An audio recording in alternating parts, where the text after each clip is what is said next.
Hello চাঁদপুরবাসী, চলে আসছি চাঁদপুরে আরও একটি নতুন রেস্টুরেন্টের সন্ধান নিয়ে। এই রেস্টুরেন্টটি গত 25 রমজান উদ্বোধন হয়েছে। তো এই রেস্টুরেন্ট সম্পর্কে আমি একটি ভিডিও ক্লিপ আপলোড করেছিলাম। তো যারা যারা এই রেস্টুরেন্ট সম্পর্কে জানতে চেয়েছেন তাদের জন্যই আজকের এই ভিডিওটি। আজকের এই ভিডিওতে আপনাদেরকে জানানোর চেষ্টা করবো এই রেস্টুরেন্টটি কোথায় অবস্থান করছে এবং কিভাবে যাবেন। তো চলুন ভিডিওটি শুরু করি। আসসালামু আলাইকুম চাঁদপুরবাসী, আমি বর্তমানে রয়েছি চাঁদপুর বাবুরহাট। এই যে চাঁদপুর বাবুরহাট চত্বর, ওইদিকে হচ্ছে মতলব রোড আর এইদিকে হচ্ছে চাঁদপুর সদরে যাওয়ার রোড।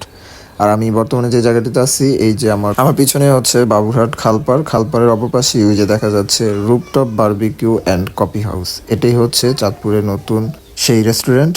এই রেস্টুরেন্টটি আসলে দেখতে কতটা সুন্দর এবং কি কি রয়েছে, আসুন আপনাদেরকে আজকের এই ভিডিওতে দেখানোর চেষ্টা করি। এই রেস্টুরেন্টের কাজ এখনও পুরোপুরিভাবে কমপ্লিট হয় নাই, তারপরেও যতটুকু হয়েছে আপনাদেরকে ভিডিওর মাধ্যমে দেখানোর চেষ্টা করছি। তবে এই রেস্টুরেন্টটা দিনের বেলা থেকে রাতের বেলা অনেক বেশি ভালো লাগে। এর কারণ হচ্ছে লাইটিংয়ের কিছু সেট আপ ওনারা ইনস্টল করেছে, যা আমার কাছে বেশ ভালো লাগছে। তো আপনাদের জন্যই মূলত আজকের এই ভিডিওটা। তো যারা যারা এই রেস্টুরেন্ট সম্পর্কে জানতে চেয়েছেন অবশ্যই কমেন্ট করে জানাবেন যে এই রেস্টুরেন্টটা আপনাদের কার কাছে কীরকম লাগছে।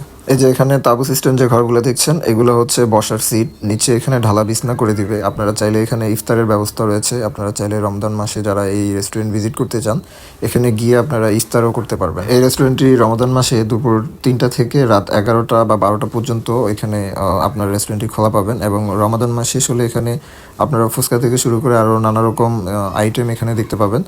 এখনও এখানকার খাবারের মেনুটা আমার হাতে এসে পৌঁছায় নাই, যার কারণে আপনাদেরকে মেনুটা দেখাতে পারি নাই। তো আজকের মতো ভিডিওটা এখানে শেষ করছি। অবশ্যই ভিডিওটা শেয়ার করে অন্যদের দেখার সুযোগ করে দিবেন। সবাই ভালো থাকবেন, সুস্থ থাকবেন। আল্লাহ হাফেজ। সবাইকে হ্যাপিনেস পেজ থেকে অগ্রিম ঈদের শুভেচ্ছা জানাচ্ছি। ঈদ মোবারক।